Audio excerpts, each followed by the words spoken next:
I'm back, and I know y'all missed me. Have you ever wondered what it takes to be a rat? Like a very big rat. You have? Okay, I got you. What's up, TikTok and YouTube? Let's just cut straight to it, okay? Some of you rats have asked me about my tactics that I used to get 18 and 2 in the weekend. You bloody rats. Okay? So yeah, let's go into it. Essentially, we'll talk about the players you need for each position, the formation I use in game, the tactics, and how to be a rat, essentially. Okay, bro, I can't breathe in this thing. Okay, okay. Let's be serious. Let's be serious. So uh, I play 4-2-2-2 in game. Okay, these are the instructions. Well, first of all, let's look at the squad.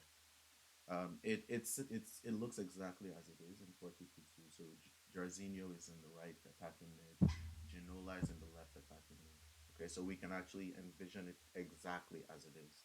Okay, but let's go into the tactics. Pressure and heavy touch. Reason why I use pressure and heavy touch is when I use balance, my players are literally just standing there. They're not pressing. They're not doing anything. They're just passive, just so passive. And I finished a 90 minutes game and I didn't run out of any stamina. And unlike previous FIFAs, we don't have fitness cards anymore, you know? So they might as well sweat and give blood and put tears, blood, everything, leave it all on the pitch. So that is essentially why I use pressure on heavy touch. I don't use pressure on possession loss because I don't play a high line. So even if I press on heavy touch, on pressure on sorry possession loss, even if I press on possession loss, I'm not getting the ball high up. I might be losing the ball high up, but I'm not getting it high up. So it makes no sense for me. So we use 45 with 45 depth, balanced on build out play, direct passing, just as it says. Once the team enters the attacking zone with possession, players will create chances by making runs or passes into space behind the opposing backline. So I'm just trying to get my players to make runs so I can pass to them. That's pretty much what it is. With a 40, because 4-2-2-2 is actually kind of a wide formation. So I use 40 width. So they're close enough, you know, they're just close enough. That's all that it is. Close enough to pass to, close enough to do one twos with, close enough to give an up through or through ball. That's just what that is. I use 8 here actually, not 9. So 8 for players in the box. And the reason why I do that is if I'm with the ball with one of my attacking mates, let's say Jorginho, I need Mbappe, Eto, and Ginola to get into the box. And the reason being is once I'm with the ball with Jorginho and I'm running down the wing, I pass to Mbappe, who's the striker beside him. Mbappe looks like he's going to take a shot. No. One defender blocks Mbappe. Next thing, I'm passing to Eto. At that point, my opponent is thinking, okay, he's going to shoot with Eto. Okay? Takes and one defender is in front of Eto, and then he takes the other defender to control that guy to try to block the shot, right? Because there's just one defender in front of Eto at that point, but there's also another one that's free. That's the fullback, the right back, let's say, for instance, in this situation, to try to also block Eto. Why have one person block him when you can have two, right? But guess what? That just frees up Ginola. I pass the ball again to Ginola. Goal. That's exactly how I score a lot of my goals. Um, Corners three, free kicks three. You can put one, you can put two, you can put three. Doesn't matter. You can put any number. I put three for corners because I cross my corners. So let's see, 4-2-2-2. So that's exactly how it's set up, right? For each position now, for instance, what you need is two really good fullbacks. I can't stress that enough. Your fullbacks are very important. Like Ashley Cole has like 90, 91 defending. You know, he has that defensive awareness. He knows what he's doing. I used a few fullbacks that like just couldn't cut it. Like I use Gold Theo. I know, like I'm saying Gold Theo because it's affordable. I used Gold Theo at some point. He was good for a while, but I switched to his Inform, which was slightly better. But even he couldn't cut it. You need good fullbacks. Okay. Reason why is pressure and heavy touch can take them out of position at times. So you need people who can run back quickly enough and have the awareness to do the right thing. Because you can't control 11 players. You can't control everyone on the pitch at the same time. So both of them, Trent, I don't know why he's so good, but he is. I have no idea. But he's just really good. Okay? My two center backs are people who, if I put my controller down, they would smack you if you try to run past them. So you need those as well. Okay? Um, and for instance, you can get like Centurion Kimpembe, you can get Lucio, you can get Maldini, you can get Inform Tomori. Those are the kind of players that you would want to use. Um, Fullbacks are on stay back while attacking and overlap. Overlap essentially just means if they do run up on the field, uh, they do it on the outside. So they're not running in the middle of the pitch, they're running on the outside. That's essentially what that is. My two CDMs are defensive minded CDMs, but one of them is nimble enough and knows how to get the ball to any player on the pitch. That's Xabi Alonso. Xabi Alonso's passing is, well, it's beautiful. And the dude can actually whip a long shot if he feels like it, essentially. So whoever you shoot more with, if you shoot more with the left one or the right one, you need at least one of them to be able to whip a wicked shot at any point in time. Okay? These guys have to be quick. There's no doubt about it. Those guys have to be quick. They are the reason why I score 90% of my goals. These guys have to be quick. Ginola isn't that quick, but he's strong. He can smack anyone who just tries to test him. But Jarzinho is really quick.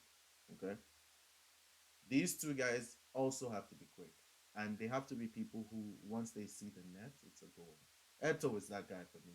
5-star week foot. This is the World Cup. Eto is 5-star week foot. I always shoot across. I don't finesse. I always shoot across. So that's why I have someone who can use his left foot on the left and someone who can use his right foot on the right to shoot across. For those people who move their keepers, then you just shoot to the right. For Mbappe, shoot to the left for Eto. Simple. And let's see, that's not important. Okay. So for when I'm losing, 70th minute, and I'm trying to get back into the game, 4-2-4. Constant pressure, 45, 70.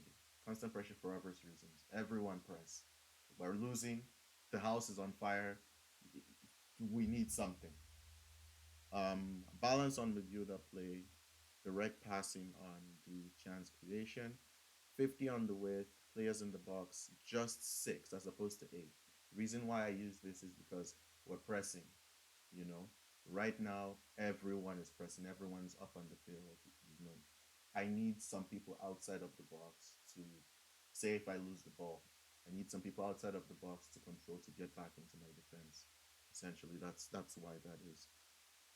Corners 3, free kicks 3. Again, that can be anything you want it to be. Um, so that's 4-2-4. Again, you need two strikers that will tear the net if they see it. You can't be using people who can, miss chances. Like they score 1 in 3, 1 in 4. You can't. I mean, you can if you like the player, right? But just know that that will happen. It is what it is. Jarzinho, Ginola, those guys have to be quick. Those guys have to be able to shoot. It's just that simple. And I know like people are on budgets. Like not everyone can get the kind of team that I have. Luckily, my pack luck has been crazy. I only bought Ashley Cole and Trent. Everyone else in the squad is untradeable. So um, there are a lot of players that you can use that can get the job done. Like for instance, I feel like the new SBC, the guy from Newcastle, the guy that was at Everton and Newcastle just bought the one, not an SBC objective player. That guy will be really good. I feel like he can get the job done. 5-star weak foot. He can do Janola's job easily. I'll look in a second. But yeah, instructions. Balanced overlap. Again, overlap just means they run on the outside, not on the inside. That's for the two fullbacks. Um, my center backs stay back because I don't want them going forward. My two CDMs get forward, cover center because, like I said, 4-2-4. Just fire on the mountain. Everyone get into the box. My wingers stay forward and get in behind. Getting behind, stay forward. It's self-explanatory at that point. And then strikers stay forward, getting behind. One thing I forgot to mention: my keeper also has instructions for my 4-2-2-2. He is on comes for crosses, sweeper keeper. And the reason why that is with this formation, with these tactics, you tend to have the ball a lot, which means your opponent's players will press push back. If you lose the ball, that's a counter attack. You need your keeper to be on top of his game. That's it. So comes for crosses in case the opponent crosses, he does his best to get that ball. Sweeper keeper in case it's a 1v1 or 2v1 or something, That's why that's there. But yeah, as far as all of that goes, these are the kind of players that you would want. I already explained why that is. Um, get as much pace as possible in your defense, hence why everyone is on shadow. CDMs as much pace as possible as well because you want them to be able to run back. If you want to see how I actually use this to play, I stream my qualifiers on Wednesdays and I stream my weekend league on Fridays or Saturdays, depending on personal factor. So Fridays or Saturdays. Um, but this weekend that's coming up will have to be a Sunday. It's the first time I'm streaming on a Sunday because I have a wedding to attend on Saturday. But let's see. The player I was talking about, I think it's Gordon. I think is his name, who would be perfect. A perfect Anthony Gordon. Yeah, he'd be perfect. In that Ginola position. So that's the kind of player you would need for that Ginola position. But yeah, uh, you guys should check me out on Twitch. Remdos on Twitch. And I think that's it. Unless there's something Ratty I forgot to say or mention. Yeah, I think that's it. So thank you guys for watching, and I will see you guys soon. Okay, take care.